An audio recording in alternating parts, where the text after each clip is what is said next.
This is part 4 of Sulfur and Your Microbiome series. And now that we've covered what is sulfur, what might cause sulfur deficiencies, and what does sulfur do in your body, I want to take a look now at sulfur specifically in terms of how does it affect your gastrointestinal tract. One of the most important things that comes up all the time is leaky gut syndrome. So leaky gut is when you don't have proper cell-to-cell connections between that one single layer of cells that separates you from the digesting contents in the tube of your gut. Now, your digestive system is the largest interface that you have with the outside world. It's the only place where you're taking non-sterilized food, putting it inside your mouth, and it's going inside your body along with all of the bacteria and viruses, etc. Now, that's okay if you have a strong digestive barrier and a healthy immune system. That's the way the system is supposed to work. But if you have a leaky gut, if you have a breakdown between the digesting food and all of its extra contents and your immune system underneath, that's when you run into problems. And that's a whole host of food intolerance issues that I can get into another time. So really what we're trying to do is we're trying to use the sulfur on one level to help repair the gut tissue. Now, the interesting thing about sulfur is that it creates tissue that is flexible and strong at the same time. So anywhere you need to have movement in the tissue, but also strength, you're going to have sulfur performing that physical task for you. Like hair. Hair is full of sulfur. In fact, it's the sulfur to sulfur bonds that you break when you're perming your hair or straightening your hair permanently. You're breaking those bonds. It smells like sulfur. And then you're putting your hair in the shape that you want and you're reforming those bonds. Nails have far more sulfur than any other mineral. There's only 0.2% calcium in your nails. The rest is sulfur, interacting with alpha keratin and giving you tensile strength, but also flexibility. Strength and flexibility. That's what sulfur bonds do.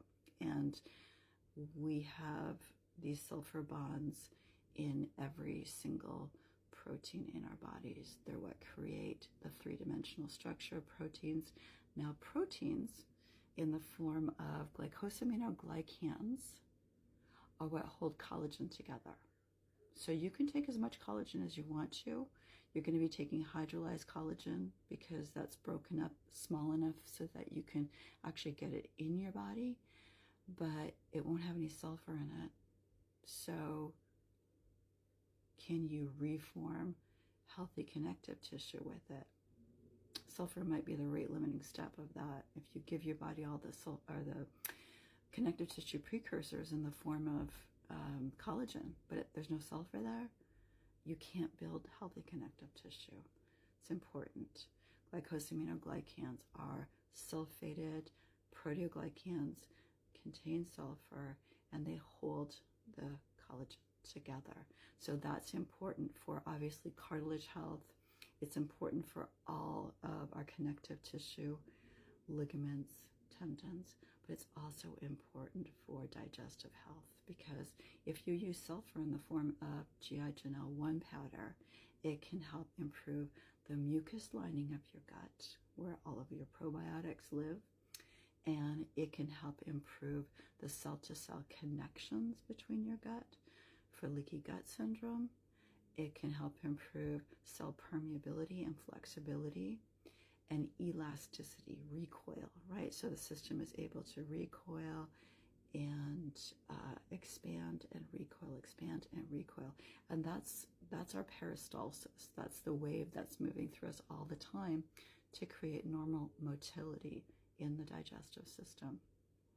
Now, in terms of your microbiome health, having chronic microbiome imbalance, ongoing gut inflammation, small intestinal bacterial overgrowth, chronic digestive symptoms can take a serious toll on your body in general.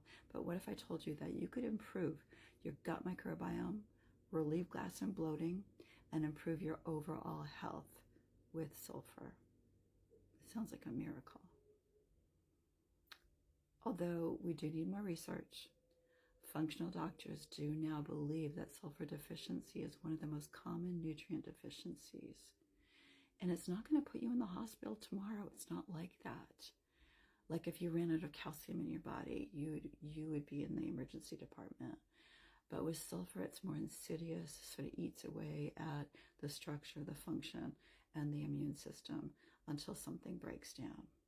So addressing sulfur deficiency can improve your gut health on many levels, including the level of your entire body. So I'm going to stop there, and I'm going to get into the microbiome piece of how sulfur impacts the microbiome in detail in my next presentation.